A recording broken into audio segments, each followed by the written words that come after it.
Hello, this is Tami Fox, and I am a homeschool mom of 6 children. I have now graduated 3 of our children, and I'm still homeschooling our younger 3. I'm just finishing my 17th year of homeschooling, and in that time, I've learned a lot about being creative, about being organized, and about planning. So, I'm going to do a series of videos to help you if you're new to the homeschooling journey or if you just need a little encouragement. As you can see here, this is my school cabinet. This cabinet is closed most of the time when we're not using it to get our school materials out. It's now the end of our school year. This week the boys are doing their testing, and I'm going to spend just 15 minutes a day working my way through this cabinet. I'm going to sort through each of their stacks of books. As you can see, 3 of the boys have materials here, and above we have some supplies, and then we have some other books back on this far corner that I need to go through. And I'm going to go through my teacher resources, and I'm also going to go through supplies, because as you can see, I've got quite a collection of markers going up here. Probably have a couple of glue bottles that need to be thrown out because glue dries up and we don't use a whole lot of it, but we do like to have that handy when we're doing our craft projects. As I go through these things, I'll write down on a list what I need to replace, what craft items I want to have on hand for next year. I'm going to start making a list of books I need to purchase for the next school year, because I know that if I wait till August, I might be too late to get them in on time when I'm ready to start school. So if I start now at the end of May just making my list, I can spend time in June and July looking at websites, checking prices, and ordering things, so they're here when I'm ready to start school in early August. I typically will school from August till May with some breaks thrown in between, and then I will have June and July off from school. The boys will do a few things to keep their math skills up and do some reading, but overall I don't do a lot of teaching time in June and July.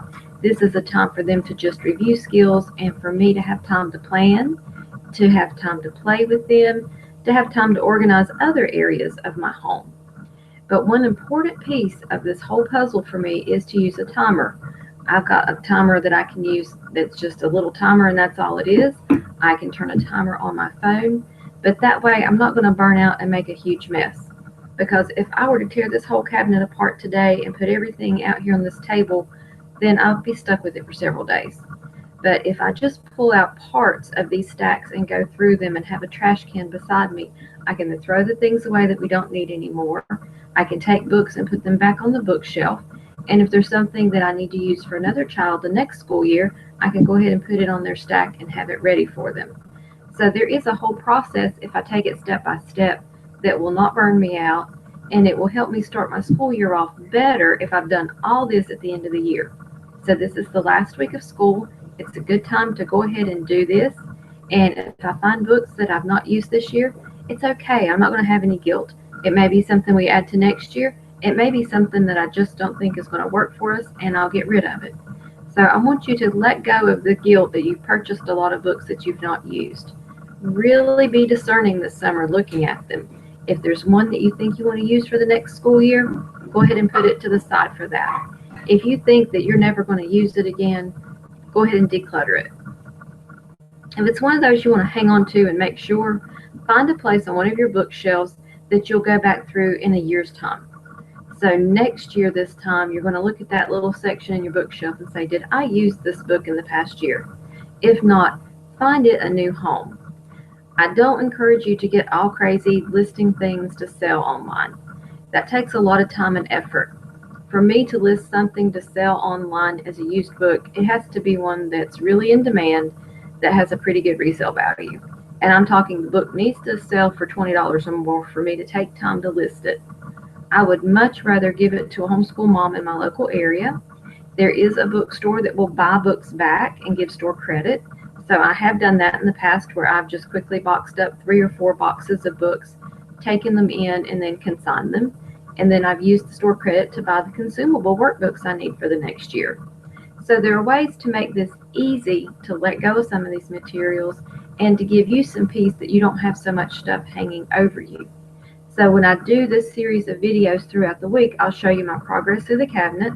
I'm not going to make you sit here and watch me for 15 minutes declutter, but I will pick a stack and start working on it. and then I'll let you see the progress as we move along. It's going to be simple and easy. I'm not going to go burning out just because I spent 8 hours one day sorting through every book I own. I'm not going to empty an entire bookshelf in my home at one time. I will systematically go through the different shelves and look at the books there. Have I used a resource this year? Do I need to let a resource go? And then I will just work my way systematically through the entire house where I have bookcases. And I will keep a box separate for things I want to give away. And I will have a box of things that I think I may want to take to the consignment store. But I'm not going to get really hung up on spreading books all over my house and sorting them in stacks and stacks, because then I'll just spend my summer living with stacks of books.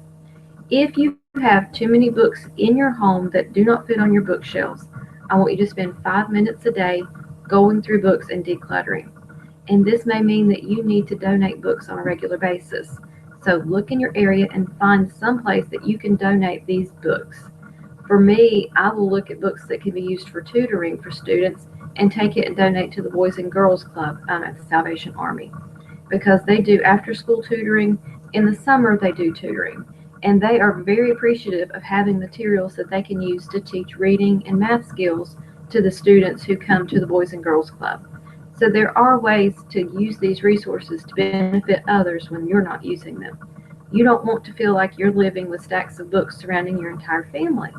You want to have the resources you need on hand without feeling like they've taken over your home. So I hope you have a wonderful week. If you're closing out your school week too, follow along with the videos and let's have some fun clearing through these things so we can start our summer off and not think about the books that we need to go through.